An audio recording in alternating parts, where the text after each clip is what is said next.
The United Kingdom is changing. Today we're going to analyze some recent developments that have changed the trajectory of the United Kingdom, possibly forever. We are going to break down why it may be time to depart the island and relocate to a different geographic location. Very recently I received an email from a client of Nomad Elite, and it was actually quite shocking. So what we are going to do in this video is we're going to break down everything that's been said, and we're going to bring logic to this whole discussion so that we can make appropriate decisions for our future. Our client says the following: the new Labour government, as with the previous Conservatives, have just taken over the baton and will continue to steal from the working people through changes to tax rules. This is nothing new. We're seeing the same thing happening, not just in the UK but also in Canada, where they're looking to impose a new departure tax, and they're making a lot of changes to existing rules to ensure that Canadians can't leave until the new law has been passed. Now they're looking at a departure tax, and it's a very crazy deal because a lot of our clients who are Canadian, they cannot get their documents apostilled because they have to wait for 3 to 6 months to get an appointment.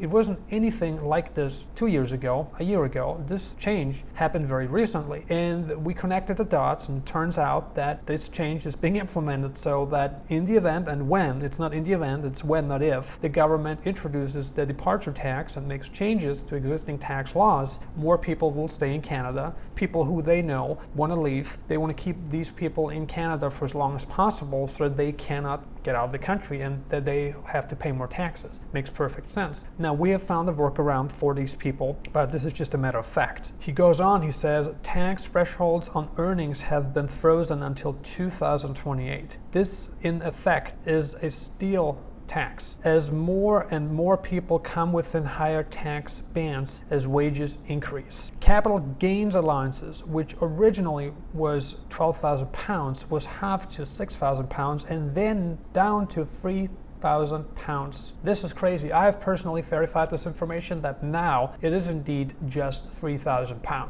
So they're just finding ways to get more of your money, giving you fewer allowances, increasing your tax rates, making your lives harder. And we're going to talk about a lot more developments that are happening in the UK that make it crystal clear that this country is definitely heading in the wrong direction. Another point he makes is that inheritance tax is predicted to rise from 40% to 54%. He also points out that according to the OECD, state pensions in the UK aren't particularly high and supposedly one of the lowest in Europe. And of course you have to factor in the cost of living because that's the ultimate deciding factor. You know, you can have a lot of income or a seemingly high amount, but if you live in a very inflationary or just a very expensive environment like the United Kingdom, your money may not go a long way and you may be better off relocating to a low-cost destination, potentially in South America, potentially in Africa or Asia. He goes on, there is a growing call amongst politicians for the state pension to be means tested. So someone like me wouldn't be eligible to receive the SP. Therefore, because we paid into workplace schemes, we could be penalized.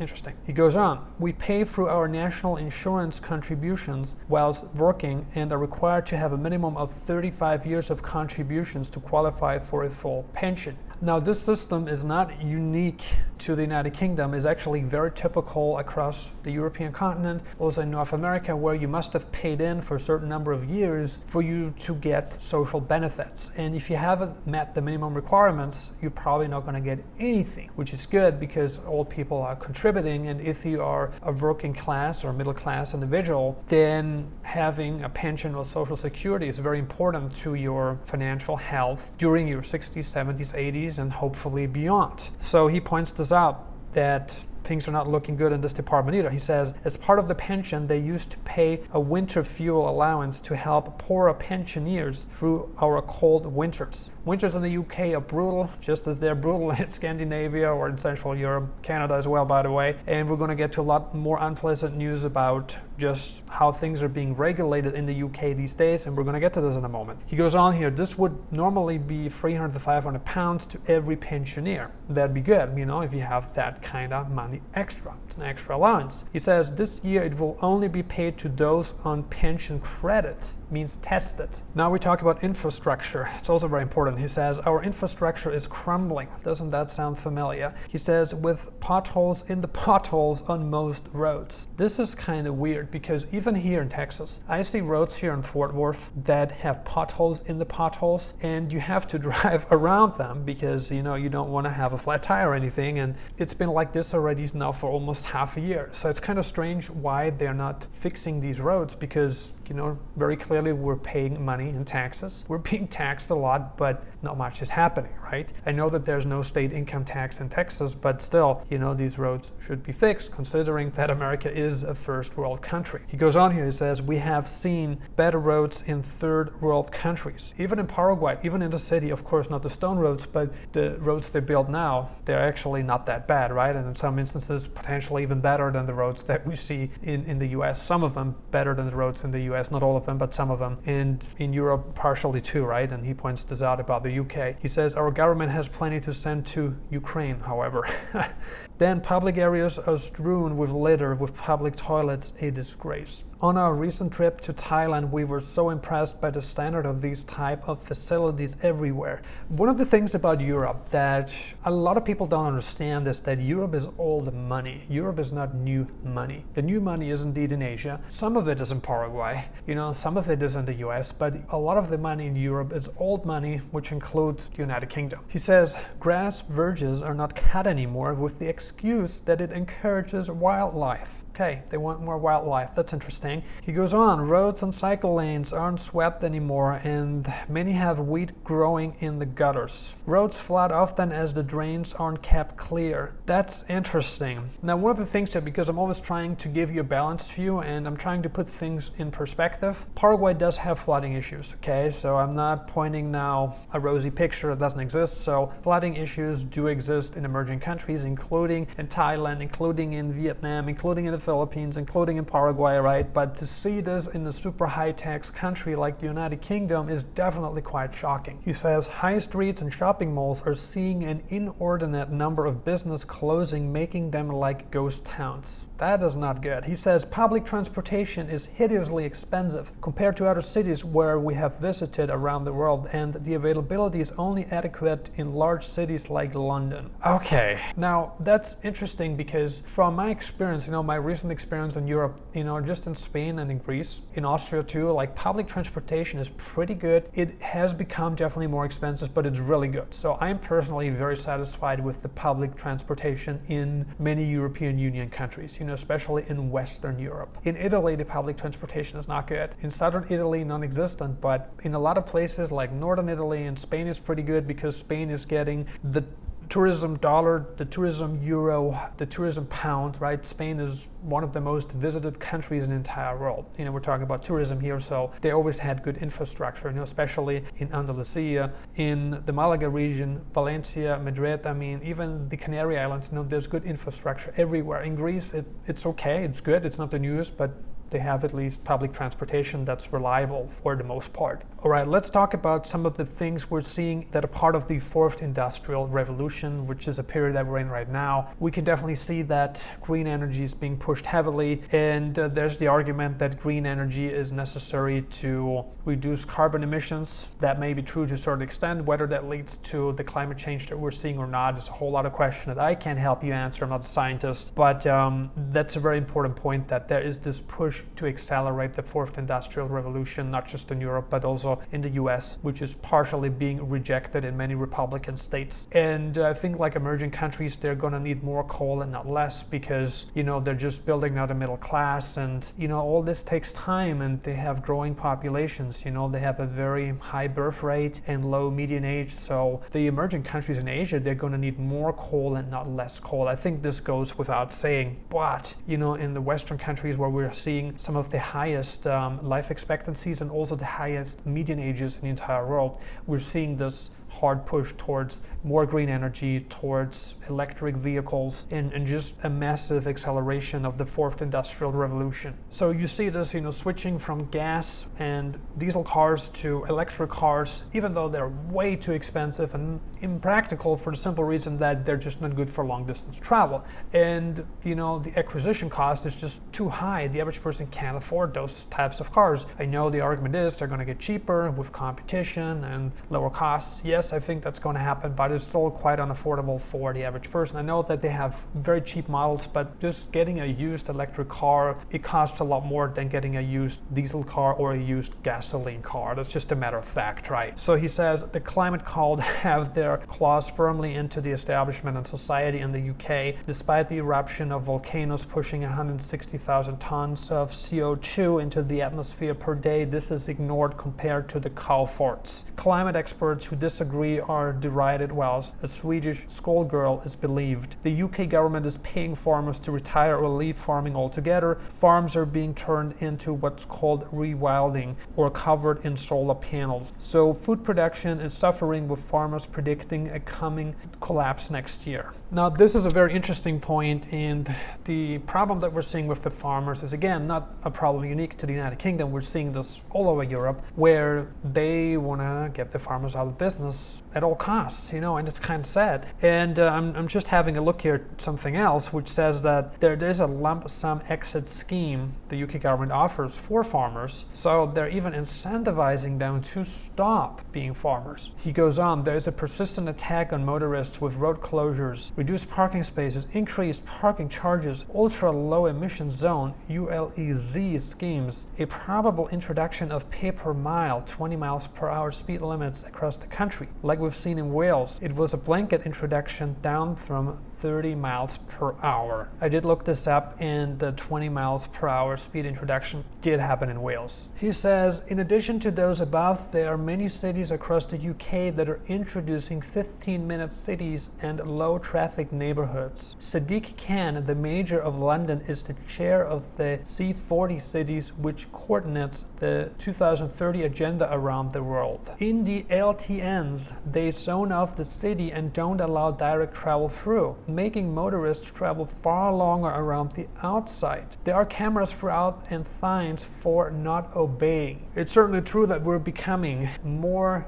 surveilled every single year. I mean, we have cameras everywhere. Our laptops have cameras. Our phones have cameras, right? Our cars have cameras, backup cameras, dashboard monitoring cameras. We have cameras everywhere. We have street cameras. Singapore is probably, the most surveilled state in the entire world, if I had to make a guess. There are cameras everywhere, in every corner in Singapore. There are very few corners where there are no cameras, right? It's another important consideration when you're looking to move abroad. For freedom, you want to reduce surveillance at all costs. Just another quick note on the electric car push that I already touched on. He says there is the electric car push where car companies will be fined for every non-electric car sold beyond their quota. Very interesting how they go about things. He says non-electric car manufacturing bans are scheduled by 2030. I also looked this up. In General Motors, they plan to stop making cars, we're talking about gas cars, by 2035, so that's their objective. He says houses will be required to install heat pumps to replace gas boilers, even though they don't provide enough heat in northern climates. This is a very important point because it does take a lot of energy to keep a home warm during the colder months of the year. And in the UK, depending on where you're located, if you're like in Scotland or the Midlands or up, it's very cold, and it's cold for many months, or actually most months throughout the year. So you've got to use some form of heating, right? He says food inflation is manipulated in the mainstream press, where they try to say it's single digits. However, according to my wife, she has seen some items rise as much as 30 to 100% in the last 2 years. He goes on, he says local shows that used to be quite reasonable have seen a huge increase. As far as music or theaters, they are way too expensive to consider. Just a quick point on immigration here. He says some areas, particularly in the Midlands, they have seen high migration. In the above areas, they bear little resemblance to the towns. Mosques, ethnic shops, and even have Sharia law and court courts operating. Imagine that. London now officially has a majority ethnic minority population. One thing I want to say about this, something that I recognized in Vienna, which is the capital of my native country, there are probably fewer than 30% Austrians living in Vienna these days. It's probably less than that. Last time I checked, it was about 30%. Why? A lot of the Austrians that were originally from Vienna, as soon as they retired, they actually moved back to the countryside, or they leave the country altogether because the quality of life is good, but you just have too many cold months. So it's just not worth it. And he makes this point too, that the demographics are shifting in the UK big time. And here's the saddest statement. He says, neither of us recognize the country we grew up in, it having changed beyond belief. He says, neither the government nor councils are working to their published manifestos. Writing to your representative has no effect, as they are all working to the same agenda. The results of local consultations are dismissed or ignored. Facial recognition is on the increase. All large stores have a monitoring camera recording each person who enters the store. Interesting. So we had seen a lot of not so positive news out of the UK recently. There was a lot of civil unrest, lots of disagreements. We're talking politically speaking, and that's nothing new. That's across the entire European Union. The Western Hemisphere has been plagued by political disagreements forever, right? But it's become more prevalent in recent years. Now the question is, what should you do? What can you do? Given the picture elaborated by this British couple who are clients of Nomad Elite, what should you do? What can you do? In life, we have choices, right? Life is all about choices. Life is all about decisions. You have the choice to stay, accept what you have. Of course, you can debate, you can participate in change and initiate change eventually. This may or may not happen in the short to midterm. It may happen, may not happen. This depends on too many variables that would take us hours to discuss. Or another option would be you can depart to a new land where a more promising future is ahead of you. And if you have the financial resources to do so, why wouldn't you go overseas and spend the best years of your life in a country that resonates with you, a country that resembles what you once had back home? Given the picture described by this British couple, it is very clear that not only the UK, but the entire European Union is changing, because everyone that's part of the 2030 agenda, right? The 2030 agenda is definitely initiating a lot of these steps, and